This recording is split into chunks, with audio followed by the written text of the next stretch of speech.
मध्य प्रदेश में 17 नवंबर को होने वाले चुनाव के लिए भाजपा कांग्रेस के उम्मीदवारों की तस्वीर लगभग साफ हो गई है। कांग्रेस ने 229 और भाजपा ने 228 सीटों पर उम्मीदवारों की घोषणा कर दी है। देव तालाब सीट से चाचा भतीजे आमने सामने हैं तो होशंगाबाद सीट पर सगे भाइयों के बीच सीधा मुकाबला हो रहा है।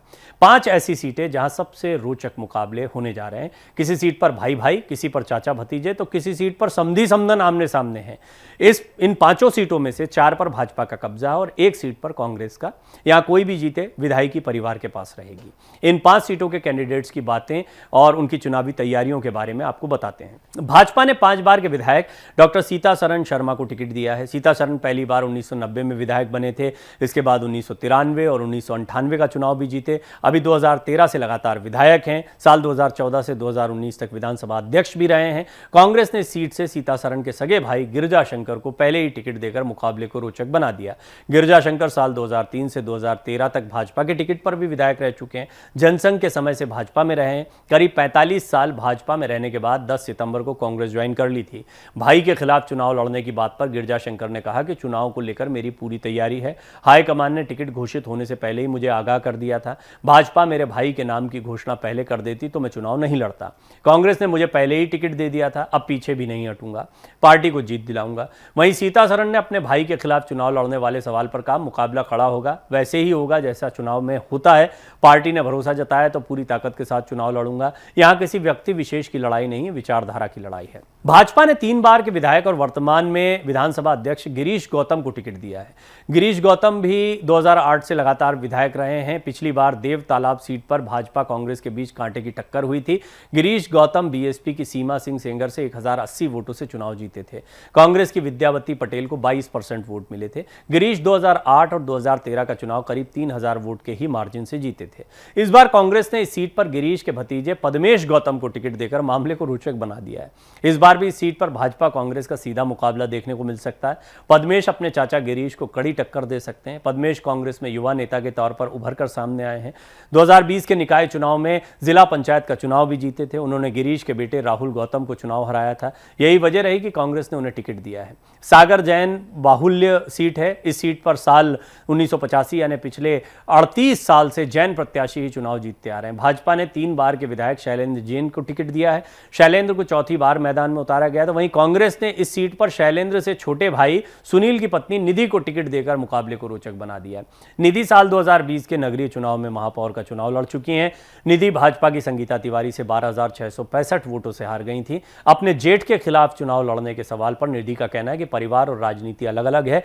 मेरे जेठ बीजेपी में है, मैं कांग्रेस में हूं। मेरे पति सुनील जैन 1993 में कांग्रेस से देवरी से चुनाव जीते थे। हम लोग कांग्रेस की राजनीति में विश्वास रखते हैं। कांग्रेस की गांधीवादी विचारधारा से जुड़ी हूं। दोनों के अपने अपने सिद्धांत हैं। वहीं बहू के खिलाफ चुनाव लड़ने पर शैलेंद्र जैन का कहना है कि बीजेपी मेरी मां है, मैं राजधर्म का पालन करूंगा। नगर निगम चुनाव में ये हालात बने थे, तब मैंने बीजेपी का कार्य किया था, जबकि मेरे परिवार के सदस्य निधि चुनाव लड़ी थी।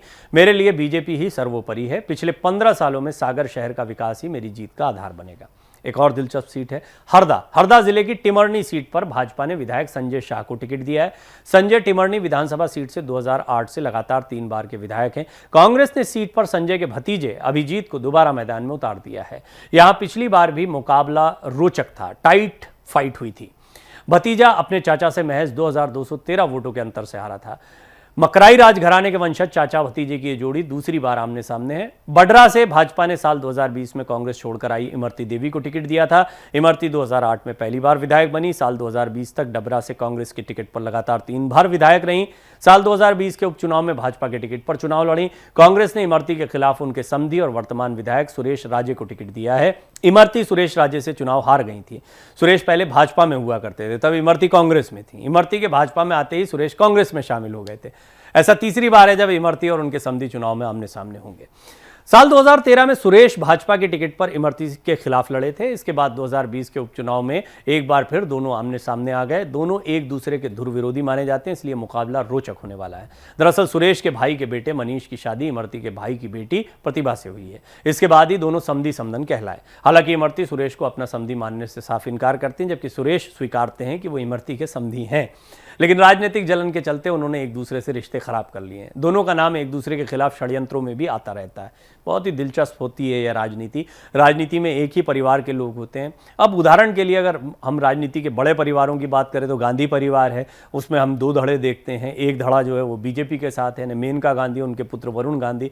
हालांकि वरुण गांधी को लेकर बहुत स्पष्टता अब आज के दौर में नहीं मिलती, लेकिन एक समय था कि वो फायर ब्रांड नेता के तौर पर माने जाते थे। वहीं उनके सगे चचेरे भाई राहुल गांधी, प्रियंका उनकी बहन, बड़ी बहन है, और काफ़ी वरुण गांधी और प्रियंका की बड़ी नज़दीकी भी मानी जाती है। तो परिवार अलग होता है, राजनीति अलग होती है। अब कुछ दिलचस्प सीटों मैंने आपको इस एक्सप्लेनर में भी बताई है, जहां पर आप जान सकते हैं कि किस तरीके से रिश्तेदार आपस में चुनाव लड़ते दिखाई देंगे। कहीं चाचा भतीजा, कहीं जेठ के खिलाफ बहू चुनाव लड़ती दिखाई देगी, तो कहीं समधी समधन आमने सामने होंगे।